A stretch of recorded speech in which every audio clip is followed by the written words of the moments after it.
नमस्कार, स्वागत है आपका विजयपथ एजुकेशन में। तो आज मैं हिंदी का जो टॉपिक लेके आई हूँ वो है रस से रिलेटेड कुछ क्वेश्चन।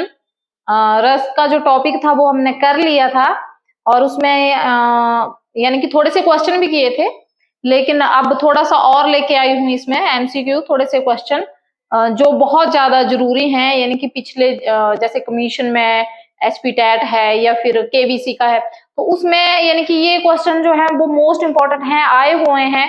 तो करते हैं, स्टार्ट करते हैं। तो सबसे पहले जो पहला मेरा प्रश्न है वो इसमें है, रस सामग्री किस विकल्प में दी गई है? ऑप्शन दिए गए हैं आपको और उनमें से आपको यानी कि एक ऑप्शन जो है वो सही बताना है।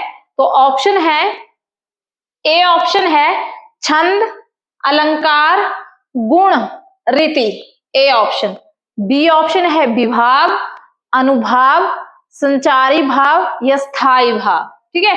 सी ऑप्शन है अभिधा, लक्षणा, उत्प्रेक्षा या फिर प्रतीक।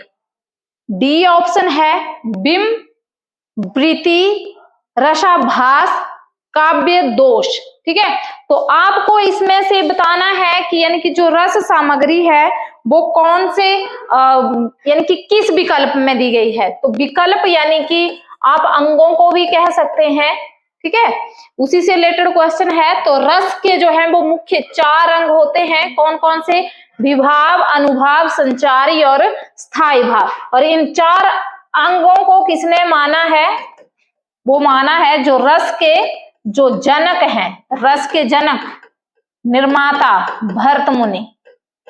ठीक है। तो भरत मुनि ने यानी कि रस के इन 4 अंगों को माना है। तो वो इसमें आता है।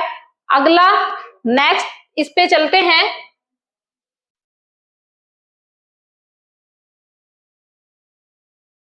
नेक्स्ट है आपका सेकंड क्वेश्चन, काव्य शास्त्र के संदर्भ में नवरस से क्या अभिप्राय है? यानी कि काव्य शास्त्रीय अर्थ में या काव्य शास्त्र के संदर्भ में नवरस से क्या अभिप्राय है? नवरस यानी कि नवीन रस, नववर्ष, श्रृंगार रस या नवरस। तो नवरस मतलब नवरस। तो इसका जो ऑप्शन डी है वो बिल्कुल सही है, नवरस, डी ऑप्शन। ठीक है। नवरस, नवरस, नवरस माने हैं हमारे जो भी रस में 9 रस जो है वो मुख्य रस हैं। तो कौन कौन से हैं वो भी मैं आपको बता देती हूँ। श्रृंगार रस है, हास्य रस है, करुण रस है, रौद्र रस है, वीर रस है, भयानक रस है, भीभत्स्य रस है, अद्भुत रस है और शांत रस। और ये 9 रस किसने माने हैं? आचार्य भरत मुनि ने 9 रसों की संख्या बताई है। जो भरत मुनि हैं उन्होंने कितने रसों की संख्या बताई है? 9 रसों की संख्या। तो उसे हम क्या कह सकते हैं? नवरस भी कह सकते हैं। तो डी ऑप्शन सेकंड वाले क्वेश्चन का सही है। नेक्स्ट पे चलते हैं।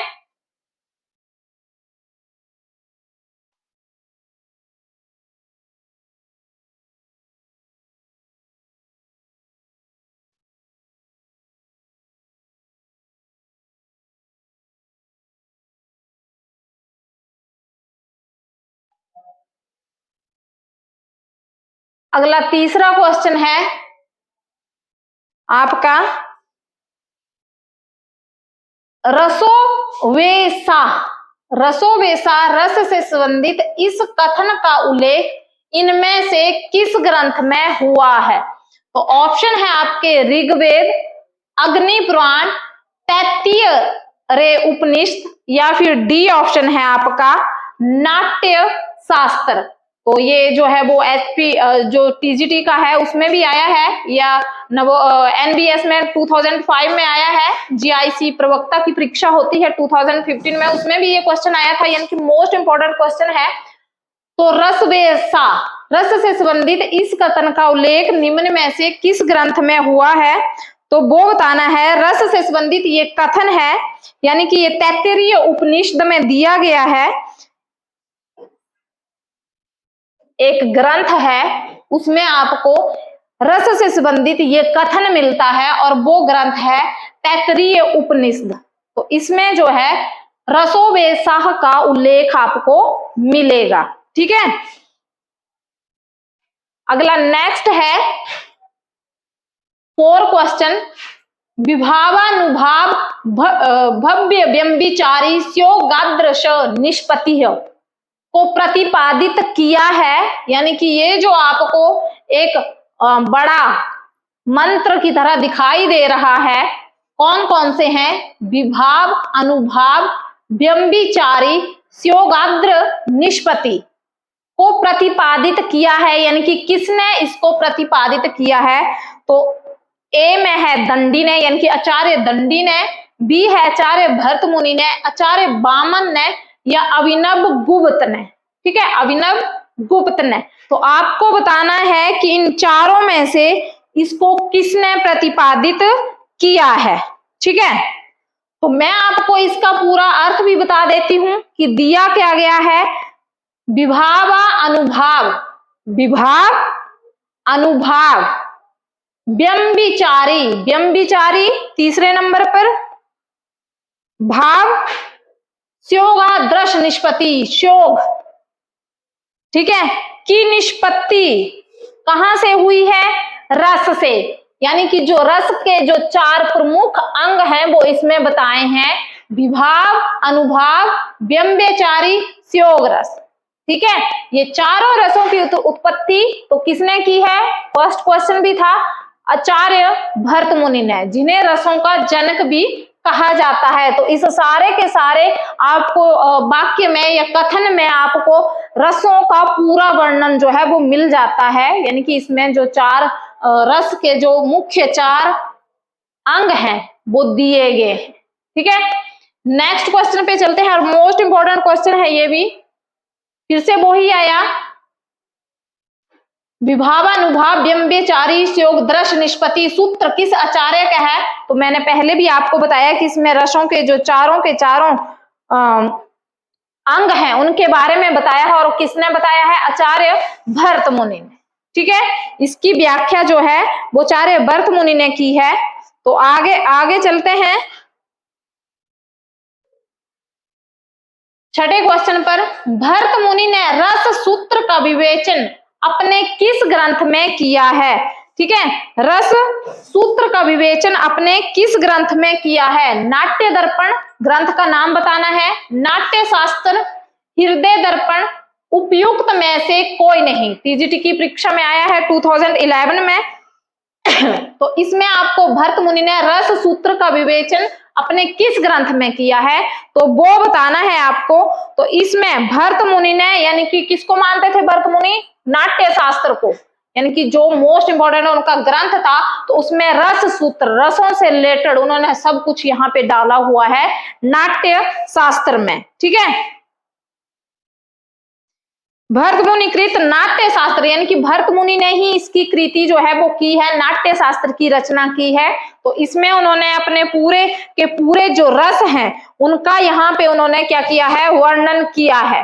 ठीक है, तो आपको भरत मुनि के जो नाट्य शास्त्र में है उसमें आपको उनके 8 रसों का वर्णन मिलेगा, उनमें से एक रस यानी कि शांत रस का उसमें वर्णन नहीं मिलता है, ये मैं आपको यहाँ पे बता देती हूँ। नेक्स्ट पे चलते हैं 7 क्वेश्चन पर।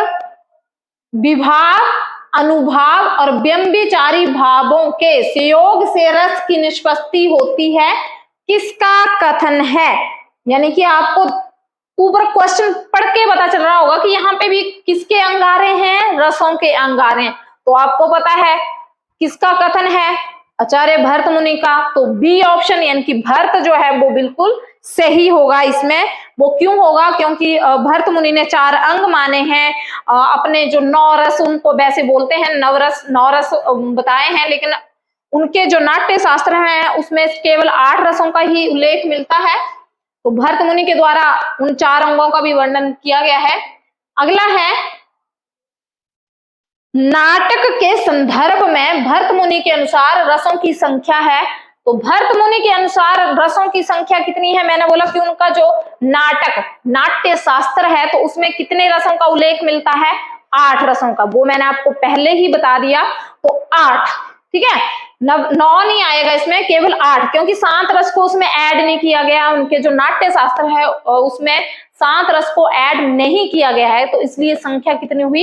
8। ठीक है, तो 8 रस इसमें जो है वो दिए गए हैं भरत मुनि के जो नाट्य शास्त्र है उसमें। और कौन कौन से दिए गए हैं? श्रृंगार, हास्य, करुण, रौद्र, वीर, भयानक, वीरतस्य और अद्भुत रस। शांत रस नहीं है। ठीक है, अद्भुत तक 8 रसों की संख्या दी गई है नाटक में। अगला है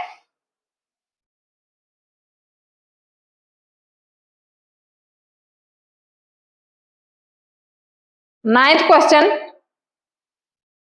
रस की संख्या 8 किसने मानी है? तो वो ही सेम, क्योंकि भरत मुनि के द्वारा रचित जो नाट्य शास्त्र था तो उसमें उसकी संख्या कितनी थी?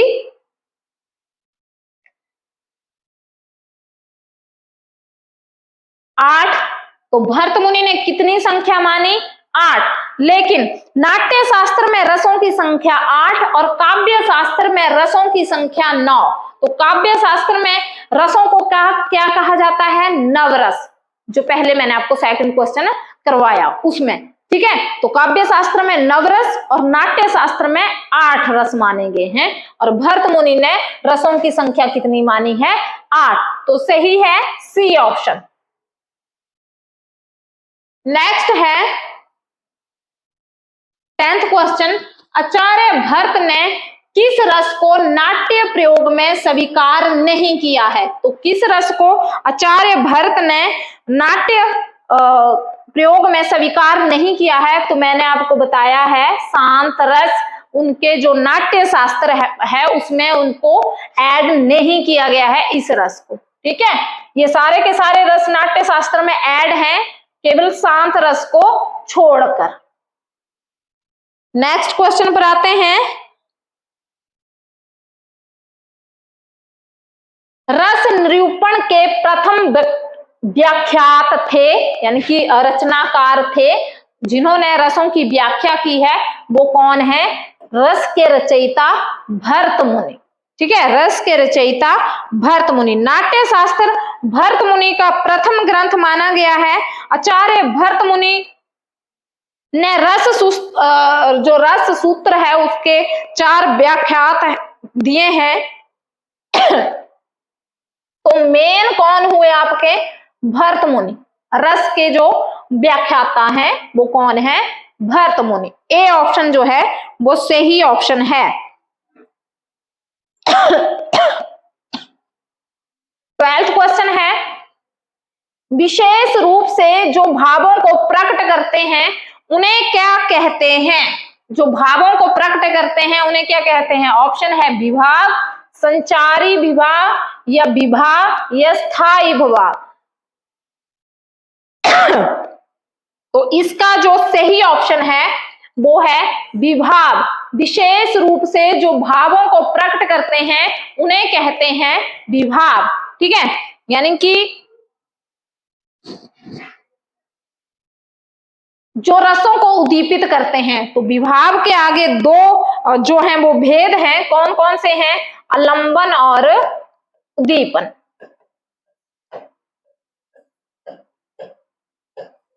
ठीक है, ये विभाव के आगे 2 भेद हैं। और विभाव जो होते हैं वो आपके भावों को यानी कि क्या करते हैं? प्रकट करते हैं रसों से रिलेटेड। ठीक है, तो इसका सही जो आंसर होगा वो होगा विभाव, सी ऑप्शन। विशेष रूप से जो भावों को प्रकट करते हैं उन्हें कहते हैं विभाव। ठीक है, और इसके 2 भेद हैं। कौन कौन से? आलंबन और उद्दीपन। इसी में आपको रस की सामग्री भी मिलती है, उसे विभाव ही कहा जाता है। यानी कि रस से रिलेटेड नायक और नायिका का मिलना, बिछुड़ना, ये सारा रसों में ही ऐड होता है। ठीक है, नेक्स्ट आता है आपका क्वेश्चन। सभी जो क्वेश्चन मैं आपको अभी यहाँ पे करवा रही हूँ वो सभी जो है वो मोस्ट इंपॉर्टेंट क्वेश्चन है, यानी कि यहाँ से ही जो ज्यादातर प्रश्न है वो आपके एग्जाम में पूछे जाते हैं। तो ध्यान से सुनिएगा और करिएगा, इनकी प्रैक्टिस करिएगा आप भी। अगला है भाव। 13 क्वेश्चन है भाव, शांति भाव, संधि और भाव सबलता का संबंध भाव के किस भेद से है? भाव के किस भेद से है? ठीक है, तो ऑप्शन है अनुभाव, स्थायी भाव या विभाव या संचारी विभाव। संचारी विभाव होते हैं जो चित्त से चिरकाल तक आपके मन में रहते हैं। तो भाव शांति, भाव संधि और भाव सफलता का संबंध किससे है? संचारी भाव से। डी ऑप्शन जो है वो इसका क्या हुआ? बिल्कुल सही इसका आंसर हुआ। ठीक है, तो यानी कि ये ऐसे भाव होते हैं जो व्यक्ति के मन में या चित्त में चिरकाल तक या एकदम से उमड़ते रहते हैं, मन में उत्पन्न होते हैं, जैसे चिंता है, शंका है, जड़ता है। ठीक है, तो ये सारे भाव कहाँ उत्पन्न होते हैं? आपके मन में या चित्त में। ठीक है, तो उन्हें कहते हैं हम संचारी भाव। जो आपके मन में उमड़ते हैं तो उन्हें कहेंगे संचारी भाव। तो ये सारे के सारे भाव कहाँ उत्पन्न होंगे? आपके मन में या चित्त में भी बोल सकते हैं। ठीक है, तो नेक्स्ट क्वेश्चन पे आते हैं, क्वेश्चन नंबर 14। वाणी और अंगों के अभिनय द्वारा जिनसे प्रकट हो वे हैं संचारी भाव, विभाव, अनुभाव या भाव। वाणी और अंगों यानी कि आपकी मुख का हिलना, अंगों का अभिनय है ना। अंगों का अभिनय मतलब यानी कि जैसे कायिक हो गया, या जो चेष्टाएं हैं आपके तन की, वो सारी किस में आएंगी? इसी में आएंगी। ठीक है, तो इसमें क्या इसका सही जो इसका आंसर है वो है आपका अनुभाव। 14 क्वेश्चन का अनुभाव। ठीक है, तो इसमें क्या क्या आता है? वाणी और अंगों के अभिनय द्वारा, यानी कि वाणी आपके जो कटाक्ष हैं, जैसे नायक और नायिका की आपस में जो बातचीत है, या अंगों का अभिनय है, अंगों का हिलना, जैसे मान लो आंखों के द्वारा इशारा करना, वो सारा किस में आता है? अनुभाव में आता है। ठीक है, तो वो इसका 14 क्वेश्चन का जो सही ऑप्शन कौन सा सही है? सी ऑप्शन, अनुभाव। नेक्स्ट क्वेश्चन है, रोमांच किस तरह का अनुभाव है? रोमांच किस तरह का अनुभाव है? सात्विक है, कायिक है, आहार्य है या फिर उपयुक्त में से कोई नहीं? रोमांच किस तरह का अनुभाव है? तो रोमांच जो हुआ वो आपका हुआ सात्विक अनुभाव। ठीक है, सात्विक अनुभाव यानी कि इनके उत्पन्न होने से आश्रय को कोई यत्न नहीं करना पड़ता। सात्विक अनुभाव है, यानी कि ये ऐसे अनुभाव हैं जो आपके मन में उमड़ते हैं, तो उन्हें कहते हैं हम सात्विक अनुभाव। ठीक है, सात्विक, कायिक मतलब काया से रिलेटेड और सात्विक मतलब मन से रिलेटेड। तो इन्हें रोमांच, मन में जो प्रसन्नता उमड़ती है, किस तरह का अनुभाव है? सात्विक अनुभाव, यानी कि ए ऑप्शन जो है वो इसका सही ऑप्शन है। तो आज के लिए मैं इतने ही प्रश्न जो हैं वो आपको करवाऊंगी। इसके आगे भी थोड़े से और करवाऊंगी, वो नेक्स्ट वीडियो लेकर आऊंगी। तब तक के लिए जय हिंद, जय भारत।